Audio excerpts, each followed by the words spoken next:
पाकिस्तानी सेना की कमर तोड़ रहे हैं भारत के जाबाज। और आप देखिए कैसे अब सुकूर एयरबेस को भी तबाह किया गया है, यहां पर भी अटैक किया गया है। अजय जांडियाल मेरे साथ इस वक्त जुड़े हुए हैं। अजय, एयरबेस किसी भी सेना की बड़ी एक स्ट्रांग ताकत होती है, लेकिन भारत ने पाकिस्तान के हमलों के जवाब में कई एयरबेस तबाह किए। एक और नई तस्वीर अभी सामने आई है, सुकूर एयरबेस भी अंडर अटैक, वहां पर भी भारत के ड्रोन ने कमाल कर दिया। देखिए, बिल्कुल मैं आपको बता दूं कि सुकोर एयरबेस की बात की जाए तो ये बेसिकली सिंध प्रोविंस में जो है जमशोरा डिस्ट्रिक्ट में ये है। और इसको अगर बात की जाए तो कराची और हैदराबाद के बीच का जो इलाका है वहाँ पर जो है वो एयरबेस है। और इस बात की जाए ये आज खासतौर पे सौदर्न कमान जो पाकिस्तान की है उसमें आता है। और इसको अभी रिसेंटली अपग्रेड करके इसका उद्घाटन जो है वो किया गया था, उसको जो है वो नष्ट किया गया है। और इसे नष्ट करने की तस्वीरें भी साफ पाकिस्तान के लोगों ने दी हैं, भारत ने नहीं, भारतीय एजेंसियों ने नहीं, पाकिस्तान के लोगों ने खुद दी हैं। क्योंकि जो धमाके हुए, जो नुकसान हुआ, उसके बाद वहां के लोगों में हड़बड़ी मची हुई थी। और उसके बाद लगातार सुकूर एयरबेस को जो उड़ाने की तस्वीरें हैं वो जारी की गई हैं। तो माना यह जाना चाहिए कि पाकिस्तान के वो मुख्य अड्डे, हवाई अड्डे जो थे जिनका इस्तेमाल भारत के खिलाफ किया जा रहा था, उनको नष्ट किया गया है। और एक एक करके 6 ऐसे ठिकाने जो हैं उनको निशाना बनाया गया है। अभी भी जैसा मैं अच्छा, सारंग बजाए, यानी कि एक ब्रेकिंग न्यूज है, मुझे ब्रेकिंग न्यूज की तरफ जाना पड़ेगा। अमृतसर से बड़ी खबर है जहां पर पाकिस्तानी ड्रोन को यहां पर तबाह कर दिया गया है। भारतीय सिस्टम के आगे पाकिस्तानी ड्रोन फेल साबित हुआ और इसे खत्म कर दिया गया। पाक के YIHA-3 ड्रोन तबाह कर दिया गया। इंडिया न्यूज के पास ये एक्सक्लूसिव तस्वीरें आप देख सकते हैं। पाकिस्तान का ये ड्रोन हिंदुस्तानी सीमा में आया था, लेकिन इसको मार गिराया गया, इसको तबाह कर दिया गया। इस वक्त की ब्रेकिंग न्यूज, बड़ी खबर मैं आपको बता रहा हूं, अमृतसर से बड़ी खबर है। आप देखिए पाकिस्तानी ड्रोन के कैसे टुकड़े टुकड़े यहां पर हो गए हैं। और ऐसा नहीं है कि सिर्फ एक जगह, बहुत सारी जगह पाकिस्तान ने इस तरह की नापाक हरकत की थी, अपने ड्रोन्स को भेजा गया था। लेकिन मैं आपको यह बता दूं कि पाकिस्तान के अब तक 400 से ज्यादा ड्रोन ऐसे ही नेस्तनाबूद कर चुका है भारत। ऐसे ही पाकिस्तान के 400 ड्रोन अब तक हमने तबाह किए हैं जो पाकिस्तान की तरफ से भेजे गए थे। कई ड्रोन्स में जो वॉरहेड था वो भी भेजा गया था, कुछ जासूसी के लिए भेजे गए थे, लेकिन इन सारे ऐसे ड्रोन्स को भारत की ओर से मार गिराया गया है। पाकिस्तान की मिसाइल हो, पाकिस्तान के ड्रोन हो, वो लगातार भारत के निशाने पर हैं। और जो ड्रोन या पाकिस्तान की मिसाइल भारत के एयर स्पेस में दाखिल होते हैं उन्हें मारकर खत्म कर दिया जा रहा है। तस्वीर आप अमृतसर की इस वक्त देख पा रहे हैं। मेरे साथ कर्नल रिटायर्ड टीपी त्यागी साहब जुड़े हैं। त्यागी साहब, हम जिस तरीके से जवाब दे रहे हैं पाकिस्तान को, यह जिम्मेदारी भरा भी है क्योंकि हम सिविलियंस को निशाना नहीं बना रहे हैं, लेकिन हां, अगर तुम करोगे तो पीछे हम भी नहीं रहेंगे, अब छोड़ेंगे नहीं। जी, हम जो जवाब दे रहे हैं वो मेजर्ड है, वो नॉन एस्केलेटरी है, वो प्रोपोर्शनेट है। और मैं कहना ये चाहता हूं कि इससे बड़ा जवाब चाहिए। हमने 1971 में जो गलती की अब वो ना दोहराई जाए। अब अगर पाकिस्तान ये कहता है कि अगर हिंदुस्तान रुक जाए तो हम पीछे हटने को तैयार हैं, तो हमको ये एक्सेप्ट नहीं करना चाहिए। हमारी रिक्वायरमेंट ये है कि सारे जो ये बड़े बड़े आतंकी हैं इन्हें हमारे सुपुर्द किया जाए और POK हमारे हवाले किया जाए, उसके बाद हम कोई बात करें। अन्यथा अगर हमने फिर वही किया जैसा 71 में किया था, अगर उस समय सीज फायर को 3-4 दिन और रोक लिया होता तो उस समय हम जैसे जो सिपाही लड़ रहे थे ग्राउंड पे वो ये चिल्ला रहे थे कि 2 दिन और तो चलने देते इस बलिदानी दौर को और लगे हाथ निपटा ही देते पिंडी और लाहौर को। यानी कि इस समय भी अगर हमने अमेरिका वगैरह के दबाव में आने की आवश्यकता ही नहीं है। Now we should do what we want. अगर आज जब पाकिस्तान इतिहास में इतना कमजोर कभी नहीं हुआ, मिलिट्री स्ट्रेटेजी कहती है कि जब दुश्मन कमजोर हो तब उसके ऊपर तादाद से ज्यादा हमला करो ताकि विजय सुनिश्चित हो। तो यानी कि अब हम कैसे छोड़ दें, कैसे बीच में आ जाए। अब यहाँ पे न्याय और सहनशीलता को एक तरफ उठा के रख देना चाहिए। ये व्यक्तिगत चरित्र के हिस्सा हो सकते हैं, राष्ट्रीय चरित्र के हिस्सा नहीं हो सकते। पूरी की पूरी जो हमारी सरहद है उत्तर से लेके और पश्चिम तक, उसमें हमारा इंटीग्रेटेड एयर डिफेंस सिस्टम तैनात है सर, काइनेटिक भी। नॉन काइनेटिक भी, यानी कि एंटी ड्रोन नेट, हमारे इलेक्ट्रॉनिक जैमिंग सिस्टम, और जो S-400 और आकाश और बाराक और पिचौरा और समर मिसाइलें वो तो है ही है। इसी वजह से हम पाकिस्तान के सारे हथियारों को, उनकी सब मिसाइल्स को, उनके ड्रोन को हम खत्म कर पाए। एंटी एयरक्राफ्ट गन लगी है तो हमारी डिफेंस इतनी तकड़ी, और ऑफेंस पूरी दुनिया ने तमाशा देख लिया कि 5 एयरफील्ड उनके तबाह कर दिए गए, 2 एयरक्राफ्ट श्रीनगर में गिरा दिए गए, शायद अब तक और भी 1-2 गिर गए होंगे। ऐसी स्थिति में तो फिर घबराएगा ही वो, और घबरा के कहेगा कि हाँ साहब मैं पीछे हटने को तैयार हूँ। बस हम ही को तो ये नहीं चाहिए। पीछे हटना जो है वो तब होगा जब हमारी शर्तें मानी जाएंगी, और उसमें नेसेसरी है POK नंबर 1 जो आतंकी है, नंबर 2 और नंबर 3 आगे कभी सिर ना उठाने का रिटर्न कंफर्मेशन। अगर ये नहीं होता है तो लड़ाई जारी रख दी जाए। We are in a position, we must continue. और ये भी याद रखें कि 71 में तो 2 हिस्से हुए थे पाकिस्तान के, अब 4 हिस्से हमारी बगैर उसके ही कर होने को तैयार है।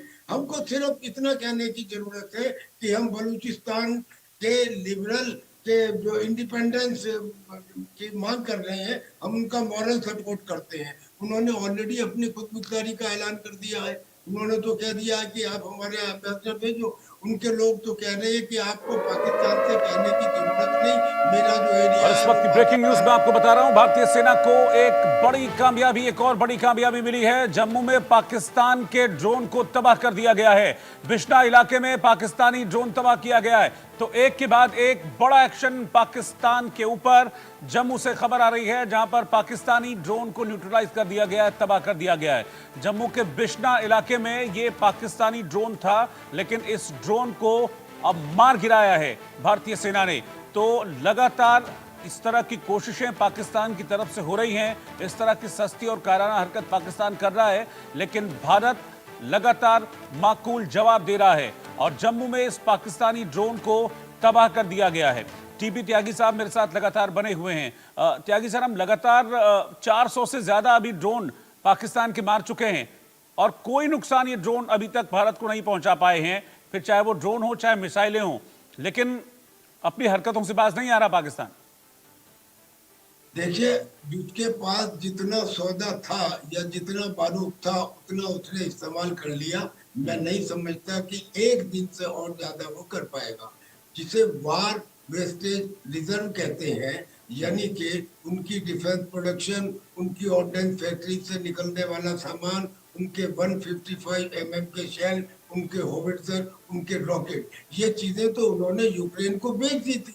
और यूक्रेन को बेच दी तो उनके पास रह ही नहीं गया था। रह गया था 3-4-5 रोज का सिर्फ वार वेस्टेज। वो 3-4 रोज गुजर चुके हैं और यही कारण है कि वो आ गए हैं टेबल के ऊपर, कहने लगे हैं। लेकिन अभी भी ये जो मौलाना या जनरल मुनीर है, ये मुनीर ने NSA की जगह अपने ISI के चीफ जनरल मलिक को तैनात कर दिया है। किस लिए?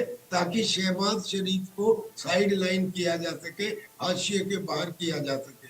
तो अब शहबाज शरीफ और उनके डिफेंस मिनिस्टर ख्वाजा जी वो तो ये कह रहे हैं कि हम पीछे हटने को तैयार हैं अगर इंडिया ये लड़ाई रोक दे तो।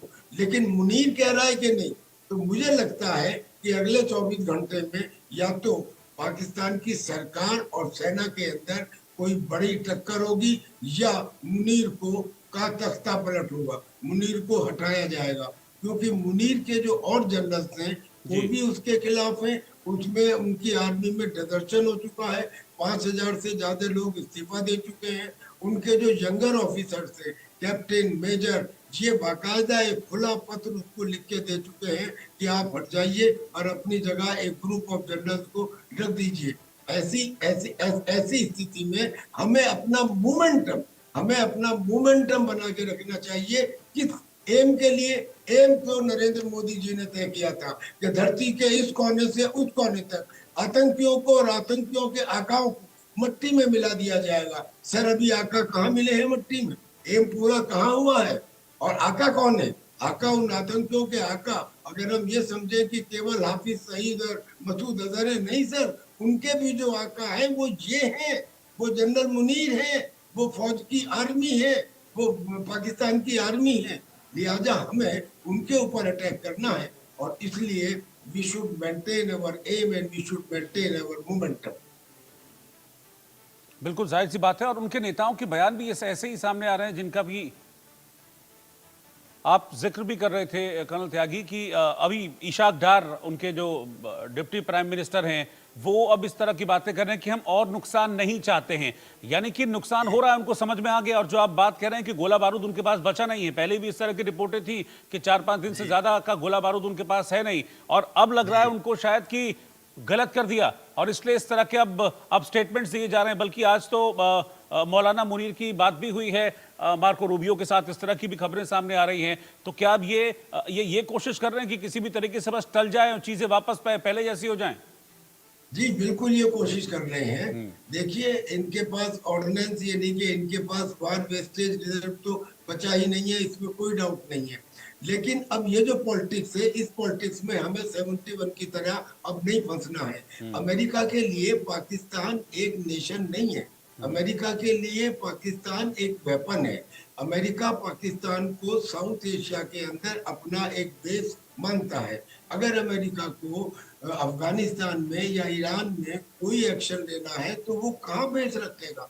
हिंदुस्तान के साथ अमेरिका ने क्वेड जरूर बनाया, लेकिन हिंदुस्तान ने मना कर दिया कि हम इसे मिलिट्री अलायंस नहीं बनने देंगे, और इसीलिए हमने अमेरिका को अपने यहाँ बेस एस्टेब्लिश करने की इजाजत नहीं दी।